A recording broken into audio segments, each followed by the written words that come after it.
Bom dia. Vamos então dar início ao webinar de hoje.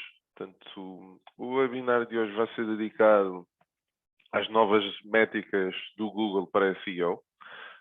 Gostaria já agora de aproveitar para dizer que, portanto, em termos de conteúdo, nós vamos nos focar nas alterações que ocorreram em 2021, relativamente à forma como o Google e as boas práticas como o Google devemos cumprir para que o Google indexe corretamente o nosso website. No entanto, se pretenderem conhecer as normas do Google para SEO, recomendo, além deste webinar de hoje, recomendo também que possam ou que visualizem um webinar que nós fizemos aqui há alguns meses atrás, que eu vou partilhar aqui no nosso canal de YouTube, chamado Compliance do Google e Normas da SEO, portanto, aqui há 5 meses atrás. Portanto, aqui iremos abordar aí sim, de uma forma mais transversal, as normas da SEO. No webinar de hoje, iremos nos focar essencialmente na questão, portanto, das novas métricas. Antes de também passar aqui ao conteúdo do webinar, gostaria de nos apresentar, para quem não nos conhece, portanto, somos uma agência digital que está no mercado desde 2001, portanto, e trabalhamos com várias marcas a nível nacional. Também aproveito para me apresentar a mim, portanto, o meu nome é Ricardo Alencastre, sou CEO, trabalho na área desde 99 e sou CEO da Alencastre.net. Também gostaria de apresentar aqui o Daniel, que é o nosso especialista em marketing digital e que também vai ser o nosso principal orador de hoje, que nos vai abordar e, portanto, e introduzir as novas normas do Google para 2021. Falar também aqui um pouco do funcionamento do webinar, portanto, o webinar está neste momento a ser gravado. Também iremos partilhar esta apresentação convosco. A gravação, te referi, que vai ser partilhada nas nossas redes sociais e no nosso canal de YouTube. A sessão terá uma duração de cerca de 1 hora e no final teremos aqui um período para perguntas e respostas. Em termos de programa do evento, iremos falar um pouco também da história dos algoritmos e dos novos desenvolvimentos para 2021. Também o que é que são os Core Web Vitals, algo que já vinha a ser falado pela Google, mas que neste momento, de facto, introduziram e que é algo que temos que ter em conta quando fazemos os nossos sites. Que ferramentas de apoio poderemos utilizar para monitorizar a qualidade e o compliance dos nossos sites com estas novas regras? E também aqui nesta fase, no ponto 5, cuidados com a infraestrutura de hosting, serei eu a falar desta componente, mas de facto nota-se que o Google está a ficar cada vez mais técnico e muitas das vezes para termos um site em compliance já não é só o conteúdo, já não é só a forma como o site é construído, já não é só os textos ou o conteúdo que fazemos para o nosso site, mas também que cuidados temos que ter com a nossa infraestrutura de hosting para que o site tenha uma boa performance. Iria então passar aqui ao Daniel. Daniel? Sim, boa tarde a todos. Vou só passar aqui a apresentação para o meu lado, se não se importarem. De facto, o tema de hoje, mais uma vez, vamos focar em SEO. Nesta apresentação, não tanto. Não sei se já conseguem ver o ecrã. Sim, já estamos a ver o módulo 1. Muito bem. Muito bem. Portanto, aqui realmente o módulo 1 será sobre o algoritmo da Google e os principais desenvolvimentos de 2021. Isto será um webinar que, mais uma vez, é mais específico e mais virado para a parte do algoritmo e as atualizações que vão sendo feitas constantemente pelo Google. E como o Ricardo também já referiu, fizemos já um webinar há alguns meses atrás, que poderão sempre consultar no nosso YouTube. Relativamente ao algoritmo e aos principais desenvolvimentos, eu acho que gosto de começar sempre pelo princípio e tentarmos perceber um pouco o que é isto do algoritmo. Neste caso específico do Google, este algoritmo é basicamente composto por conjuntos de fórmulas e operações que têm a sua lógica, em que o objetivo é sempre dar uma ordenação das páginas de resultados para a pesquisa que a pessoa faz, que seja o mais assertivo possível. Acho que aqui é muito importante termos em noção que estes fatores que acabam por contribuir para estes resultados estes fatores de ranking, estão sempre em constante desenvolvimento, ok? Constituem uma grande parte das dezenas de atualizações que a Google leva a cabo muitas vezes por mês, ok? Muitas delas nós não passamos, não sentimos qualquer influência, mas elas ocorrem. E estes fatores acabam, como tem cá em baixo, no facto em baixo, serão sempre mais de 200, mas não são todos conhecidos, ok?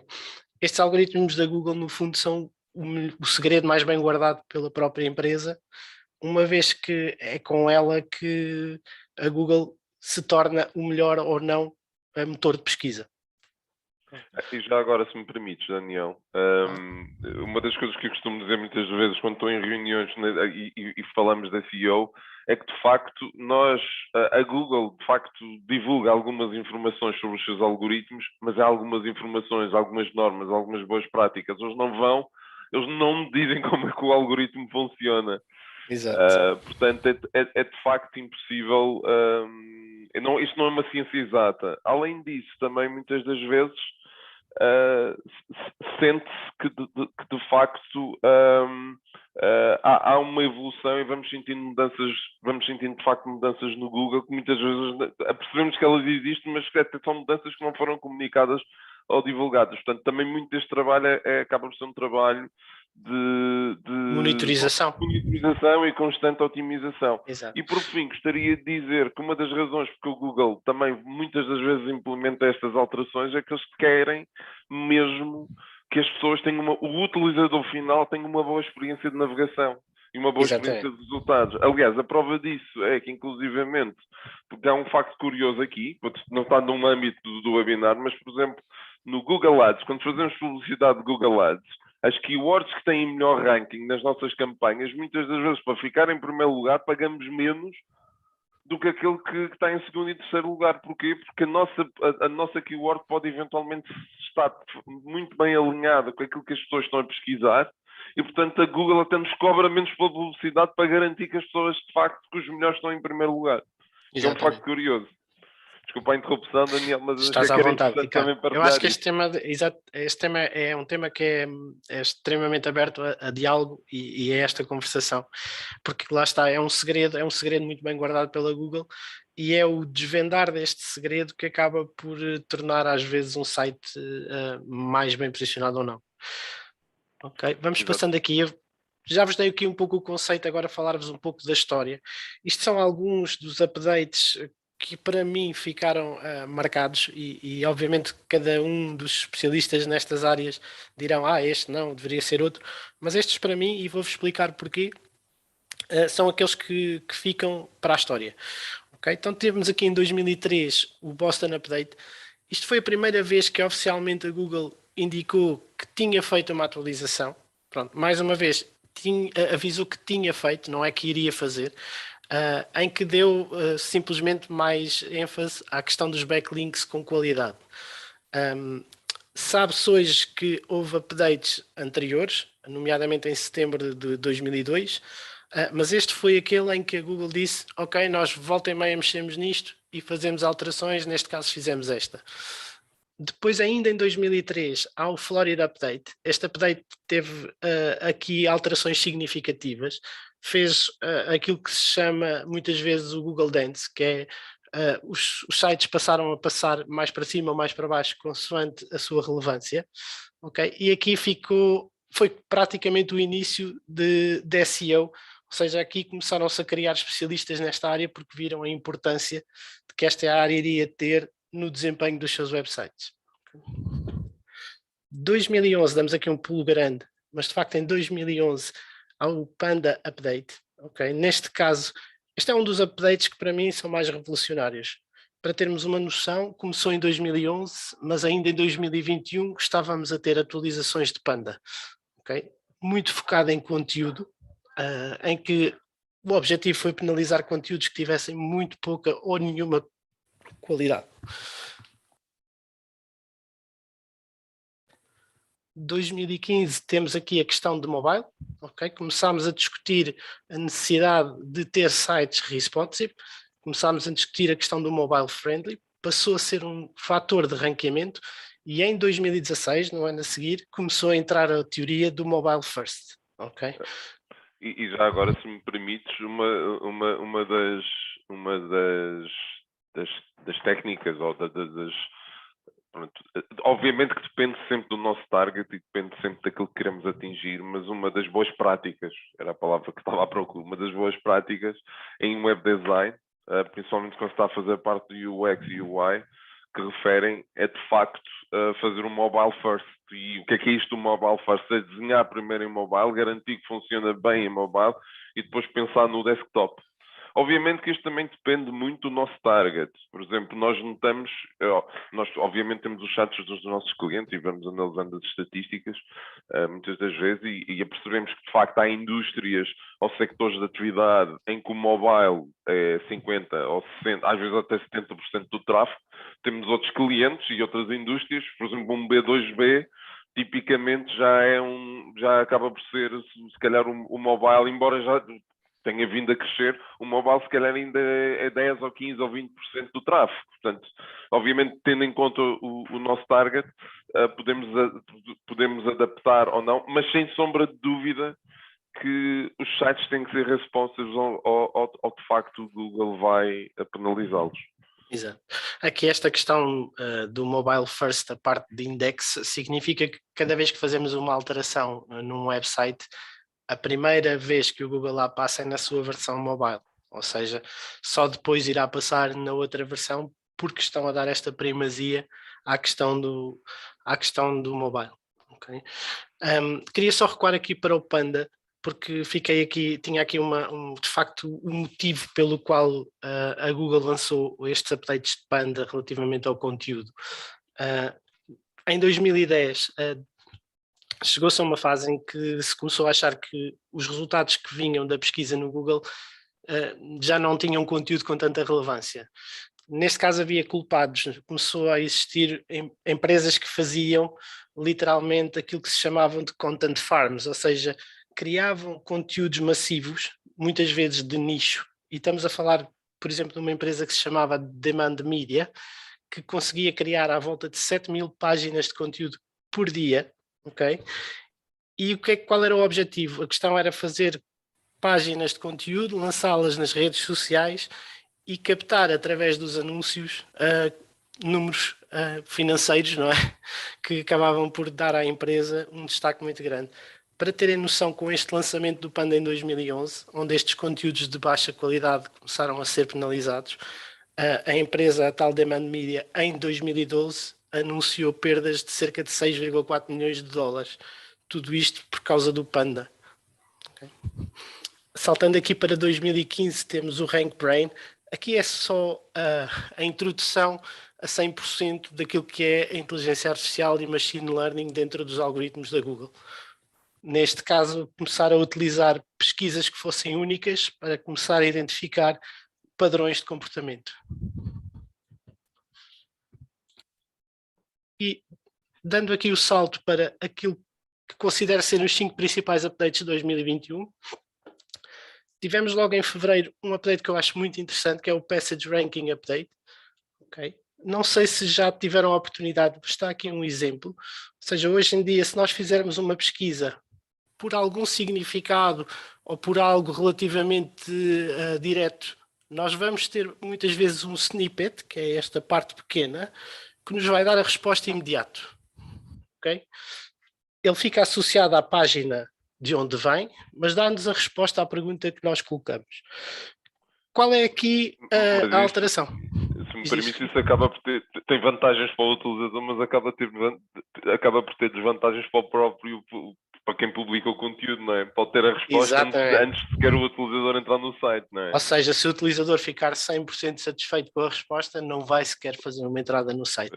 Este é o desafio. Não é? Mas eu próprio também, muitas das vezes, pelo facto de termos empresas, portanto, temos também a presença fora de Portugal e trabalhar noutras moedas que não só o euro, muitas das vezes, eu, quando tenho que fazer uma conversão, acabo por ir ao próprio Google, escrevo, sei lá, 100 euros para dólares, ou coroas dinamarquesas, ou uma coisa assim do género, e ele dá uma resposta, ele faz a conversão automática como se fosse um conversor, o que também é fantástico como ferramenta. Portanto, não é, já deixou de ser um motor de pesquisa para ser quase um motor de respostas, não é? Exatamente. E é esse o objetivo, ou seja, ao fim e ao cabo nós sabemos que o Google continua a trabalhar principalmente para os utilizadores e eu acho que esta update, acima de tudo, é isso, ou seja, é mostrar que aquilo que eles querem é manter uma boa aceitação por parte do público e isso faz-se dando-lhe a resposta imediatamente. Em termos de quem trabalha o SEO, isto é um desafio, porque em termos de como é que nos vamos adaptar a isto, não há muito que possamos fazer. O Google, neste caso, o que está a fazer está a indexar as páginas através da leitura de trechos, seja uma frase, seja um parágrafo, e depois tem a liberdade de apresentar essas frases ou palavras como resposta.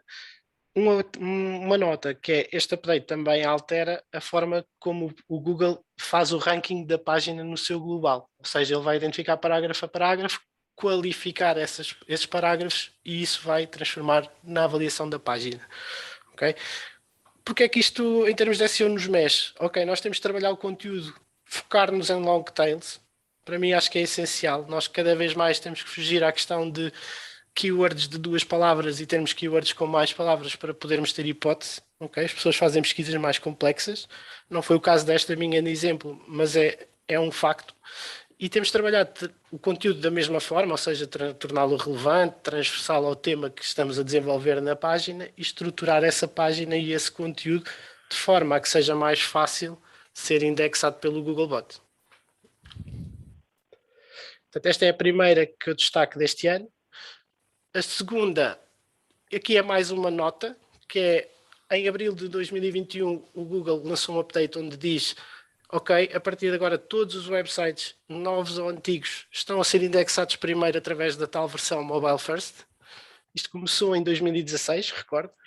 Portanto, chegámos agora ao fim. Qual é aqui a preocupação de quem trabalha SEO? Garantir que temos um website responsive. Acho que hoje em dia já nem se coloca quase a hipótese de não o fazer. Utilizar técnicas de carregamento do website e conteúdos que sejam otimizados. Já vamos à questão dos Core Web Vitals. Não sei se ainda conseguem ver a apresentação. Sim, estamos aqui a ver.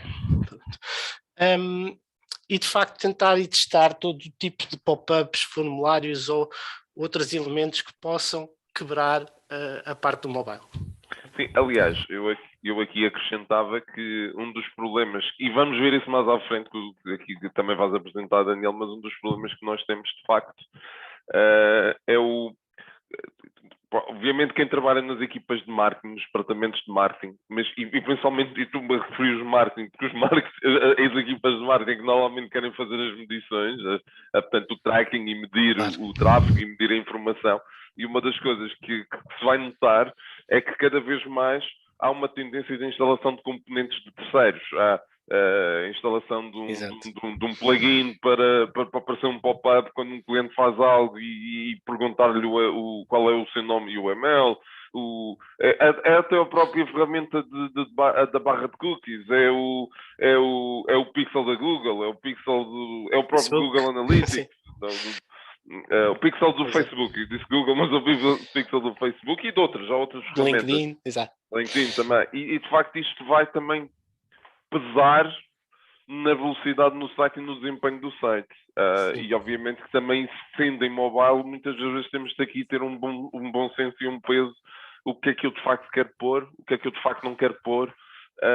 Porque já tivemos situações também, isto já agora também fica aqui uma chamada de atenção, já tivemos situações de pessoas nos exigir, eu quero o Facebook do Pixel, mas você vai fazer publicidade no Pixel? Aliás, vai usar publicidade no Facebook, precisa do Pixel para alguma coisa? É porque senão só está a pôr, só está a carregar, só está a fazer com que o site seja mais lento em mobile e mesmo em desktop, para nada. Portanto, é importante também ter esse bom senso. Desculpa a interrupção. Sim. Não. Nós iremos falar nisso também mais adiante, mas de facto temos que ter essa consciência quando construímos o site, o que é de facto essencial de lá estar, e se não for essencial, ponderar não colocar. Okay? Passando aqui só para o outro update logo de maio, ou seja, como podem ver, foi quase um mês uns a seguir aos outros, mas houve de facto aqui pelo meio vários updates, que foi a apresentação do MUM. O MUM é um modelo unificado de multitarefas. Este nome complexo e confuso e que acaba por não dizer muito, que no fundo é um modelo linguístico natural que é muito mais poderoso que o BERT. O BERT foi também, lá está, inteligência artificial e machine learning, lançado em 2019. Diz que o MAM pode ser até 1000 vezes mais poderoso. E basicamente o objetivo é ajudar o utilizador quando não há uma resposta simples. Isto pode parecer vago, mas quando foi feita a apresentação deste MAM, foi dado um exemplo. Ou seja, foi colocada uma questão, eu vou partilhar convosco, basicamente foi: já subi o Monte Adams e agora pretendo subir o Monte Fuji no outono. O que é Mas que estás tenho a de fazer mostrar. diferente para a apresentação? Não estou a mostrar, não. Ah, ok, Estou aqui a ler. ok. Sim. Portanto, Desculpa. foi perguntado a esta plataforma do MAM, a este algoritmo, o que é que tinha que fazer diferente para subir o Monte Fuji em relação ao Monte Adams no outono. E a resposta: não existe nenhuma página com conteúdo tão específico. A resposta foi o Monte Fuji. Tem a mesma elevação, tem o mesmo tipo de terreno, o mesmo tipo de acessibilidades, mas no outono é mais chuvoso. Poderá ser preciso levar um casaco à prova d'água. Isto acaba por ser uma resposta que não existe, ou seja, não está escrita em lado nenhum, em nenhuma página. Basicamente, o que o MAM teve em consideração foi comparar informação existente em várias páginas e devolver uma resposta. Há alguns especialistas de SEO que dizem que isto pode ser o início do fim do SEO, no sentido em que o Google vai começar a buscar conteúdo que já existe para criar o seu próprio conteúdo. Eu não iria tão longe, eu acho que é mais uma vez um desafio. Temos que continuar a produzir bom conteúdo, ser o mais elaborados possíveis, trabalhar long tails e tentar chegar àquilo que é conteúdo que nós conseguimos dominar. Não tanto preocupados se damos a resposta a estas perguntas, porque nós não vamos conseguir. Aliás, isso é uma das coisas que isto vai soar quem já tem uma certa idade. Eu não sou assim tão velho, mas já comecei a fazer sites há 20 anos atrás.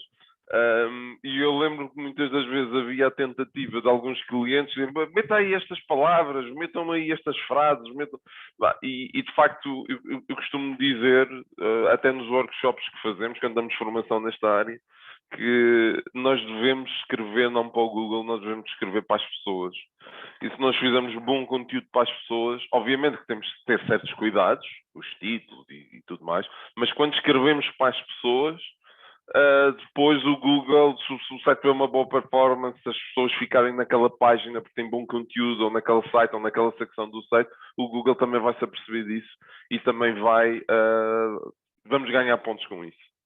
Sim, eu acredito que o MAM será bastante útil em pesquisas por conversação, ou seja, com os assistentes digitais, os Siris, a Alexas e o Google Assistant e outros, em que a pessoa de facto está num momento mais descontraído e lembra-se de qualquer coisa e faz uma pergunta impossível, sabendo que o Google irá buscar, irá reunir informação, e aí lá está, a informação de vários sites para dar a melhor resposta. Os outros dois updates que eu destaco de 2021, vamos falar aqui então nos Core Web Vitals pela primeira vez. Os Core Web Vitals têm aqui, são a implementação de fato como fatores de ranking de um conjunto de métricas que vão ficar associadas à experiência da página. Okay? É um update que se tornou único por um motivo. O Google avisou em 2020, ou definiu em 2020 o que é que seriam estes Core Web Vitals, deu-os a conhecer, apresentou ferramentas para se medir e em novembro de 2020 disse: em maio nós vamos lançar um update em que isto vai fazer parte dos fatores de ranking. Ou seja, foi a primeira vez que o Google falou com uma antecedência do que é que iria fazer e houve muita gente que pensou: vem aí qualquer coisa que vai mexer muito. Já lá vamos, já vamos mais ao detalhe nesta parte. A preocupação, como o Ricardo diz, continua a ser construir bom conteúdo, construir conteúdo que seja de facto e que provoque uma boa experiência ao utilizador e ter um site que esteja otimizado. Okay? E mais à frente, se me permitem, mais à frente também vamos ver, sem entrar em questões muito técnicas, vamos ver o que é que podemos fazer também do ponto de vista mais tecnológico para de facto ter melhores resultados e cumprir com esta novidade. Sim, porque aqui vamos entrar de facto no domínio do técnica, não é aplicada à construção. E à parte de propagação. À construção e à própria infraestrutura de hosting, não é? Exatamente. Só um último destaque para um update lançado em 2021, que ainda está a dar algum buzz, as pessoas ainda falam um pouco nele, que tem a ver com os page title updates. O que é que o Google tem vindo a fazer? O Google já fazia desde o ano passado, penso eu, a possibilidade de alterar os titles que nós definimos para as nossas páginas consoante a pesquisa que a pessoa realizava. Até aqui tudo bem, não houve grandes implicações, eram acertos mediante os termos que a pessoa utilizava na pesquisa. Acontece que desde este update, o Google está a utilizar, ou pelo menos apercebemos que o Google está a utilizar tags que estão dentro do conteúdo da página, mas que não são a de title, ou seja, H1s, seja titles de tags de imagem ou outras, ok? O que é que isto levou? Levou a que muitas empresas começassem a sentir um CTR muito mais baixo. O CTR é o número de pessoas que clica numa página a dividir pelo número de impressões que essa página tem. O que significa que os titles poderiam estar menos de acordo com a pesquisa. Tem havido aqui algumas discussões e discordâncias em relação a este update. O Google já afirmou que é uma atualização que é dinâmica e está em evolução, ou seja, não vão reverter, vão evoluir. E se me permite, antigamente, há uns bons anos atrás, muitas das e as pessoas, quem usa o Google e principalmente quem gera sites apercebe-se disso, muitas das vezes nós definíamos o title da página, definíamos o meta tag description e quando o nosso site aparecia nos resultados era exatamente o título que tínhamos definido para aquela página, era exatamente o que aparecia. E o próprio description, o meta tag description era o snippet, digamos assim, ou o texto que aparecia por baixo do título. E hoje em dia já notamos que, às vezes, o resultado, mediante a pesquisa que se faz e que se encontra no nosso site, às vezes o próprio description, o próprio title já estão alterados. A própria Sim. Google faz essa alteração. Neste caso, o que eles dizem é que estão a fazer essa alteração de acordo com todo o conteúdo que está na página. Eu penso que o objetivo seria a pessoa não estar a definir um title e depois o conteúdo ser outro. Ou seja, estarmos a dizer que esta página é sobre isto e depois ser sobre aquilo. Exatamente, digamos, o conteúdo que está na página tem peso e acaba por poder alterar o título para não levar as pessoas para uma página errada. Ou seja, eu acho que esse é o objetivo. Para combater o clickbait até, que tanto se fala nas redes sociais, por exemplo. Eu acho que é esse o grande objetivo, eu acho que ainda não chegaram à fórmula certa para o conseguir, porque de facto estar a utilizar tags de imagens ou de H1 ou de H2 pode também induzir em erro, porque pode não ser esse o conteúdo da própria página, não é? E acaba por se perder algum controle para quem faz a parte do conteúdo e a parte das tags. Aqui acho que é sobretudo o grande objetivo da parte de quem trabalha SEO será garantir uma uniformidade não só nas tags, não só nos titles, mas também no próprio conteúdo. Ou seja, garantir que tudo o que está dentro daquela página é de facto sobre aquilo. Portanto, corremos aqui os 5 principais, ou aqueles que para mim, e neste caso é sempre uma opinião pessoal, para mim foram os 5 principais, e vamos agora focar-nos naquilo que é os Core Web Vitals. Okay? Portanto, como vos disse, os Core Web Vitals foram anunciados em 2020, anunciou que eles existiam e que eles estavam a considerá-los e consideravam-nos como os requisitos basilares para a saúde técnica do website. No fundo, eles iam ficar englobados dentro daquilo que é a Google Page Experience, que tem a ver com a experiência do utilizador dentro de uma página, e junta-se a fatores de ranking que já existiam, como a questão do HTTPS, o certificado de segurança, a questão do mobile friendly e a questão dos intrusive interstitials. Desculpem que este nome é esquisito e difícil de dizer. Basicamente são os pop-ups que nos aparecem e que se sobrepõem à tela e que acabam por ser, às vezes, um pouco irritantes. E a Google também considera isso, portanto penaliza. Aliás, o HTTPS, se me permites, é algo que já está há algum tempo a ser utilizado. E, aliás, cruzando aqui um pouco com outras áreas, também visto que quando recebemos dados no site, dados de clientes, pode ser um formulário, também para estarmos em compliance com o próprio RGPD, é importante também termos o HTTPS. Portanto, acaba por ser uma boa prática transversal, não só a questões de otimização para SEO, mas também a questões de segurança e compliance com políticas de privacidade. Sim, aliás, páginas sem o certificado acabam muitas vezes por receber um aviso quando a pessoa tenta entrar na página, dizer esta página não é segura, tenha atenção se quer continuar ou não. Portanto, estes certificados tornam-se, lá está, fazem parte da experiência do utilizador, para o utilizador ter a certeza de que quando está nessa página está seguro e os seus dados estão seguros. Exato. Okay? De uma forma isolada, os Core Web Vitals, o que é que eles medem? Eles medem quanto tempo leva um utilizador a ter a página visível, ou seja, nós entramos numa página, quanto tempo é que demora a fazer o carregamento, aquele carregamento da parte que nós conseguimos ver, quanto tempo demora até eu poder começar a interagir com a página, porque às vezes ela está carregada, eu já vejo o conteúdo, mas não consigo fazer nada, não consigo clicar, não consigo deslizar, e no fim, o quanto é fácil ou difícil interagir com a página. Okay? Vamos ver agora à frente um pouco mais em detalhe. Portanto, temos aquele primeiro o Core Web Vital, que é o LCP, ok? Corresponde a Largest Contentful Paint, corresponde ao tempo de renderização do conteúdo mais significativo que é visível, ok? O que é medido aqui? E, para já, imagens, vídeos, imagens de fundo e blocos de texto, ok? Como é que nós interpretamos os resultados do LCP?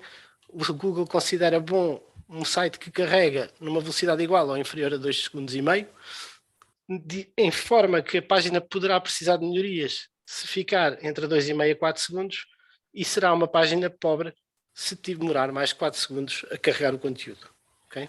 No fundo, acho que esta imagem aqui do lado direito é representativa, é retirada do site da Moz, mas é o que é, ou seja, quando nós carregamos é o tempo que demora a estar o conteúdo disponível para nós podermos ver. E aliás, há evidências, isto já antes da Google falar em Web Core Vitals, há estudos e evidências que provam que quanto mais tempo demoramos, ou seja, quanto mais lento é o nosso site, mais o utilizador se perde. Eu agora já não sei os valores exatos. Eu tenho um valor num estudo dos Estados Unidos que qualquer site que demora mais de 5 segundos a ser carregado tem 90% mais de probabilidade de abandono. Ou seja, a pessoa não esperar que o site carregue. Eu agora, neste momento, eu já tinha visto isto, mas eu não me lembrava se era 3, se era 4, se era 5, já não me lembrava exatamente. Segundos. Ou seja, se demorar mais do que 5 segundos, se demorar mais que 3, se não me engano, eram 35% de taxa de abandono.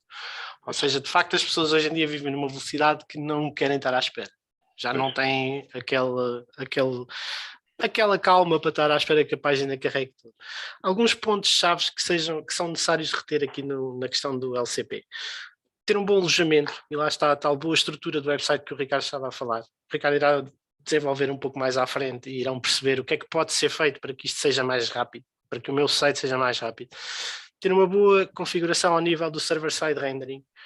Aplicar técnicas como lazy loadings. Há aqui várias técnicas que podem ser utilizadas, lá está, são técnicas, não é uma coisa que um utilizador normal consiga muitas vezes intervir, mas de facto empresas especializadas conseguirão. Okay? Há também, obviamente, a otimização de imagens, a otimização de vídeos, tentar ter tudo que esteja num equilíbrio entre satisfatório para nós e satisfatório para o utilizador. O segundo Core Web Vital que vamos apresentar é o Feed, tem a ver com o First Input Delay, ou seja, no fundo, mede o tempo que demora para que o browser responda à primeira interação do utilizador. A imagem, mais uma vez, é representativa, a página carrega, eu tento clicar e nada acontece. Okay? Como é que nós conseguimos interpretar? Tudo o que seja abaixo de 100 microsegundos é bom. 100 microsegundos. Tempo, mas não é. Sim, são 100, mas é microsegundos.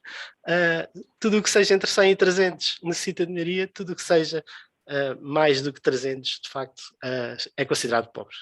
Okay? Aqui o que é que pesa? Coisas como o Ricardo já referiu também, a questão dos third-party codes, ou seja, ter o Google Analytics, ter um Tag Manager, ter um Facebook Pixel, um LinkedIn Pixel, ter plugins de WordPress, tudo isso tem que ser carregado. Plugins de conversão, plugins de marketing, ferramentas externas, tracking, sei lá o quê, já existe tantos. Há tanto script que às vezes se põe dentro das páginas que tornam esta interação secundária. Okay? Temos que encontrar o tal equilíbrio entre o que é necessário e essencial e aquilo que nos prejudica. Okay?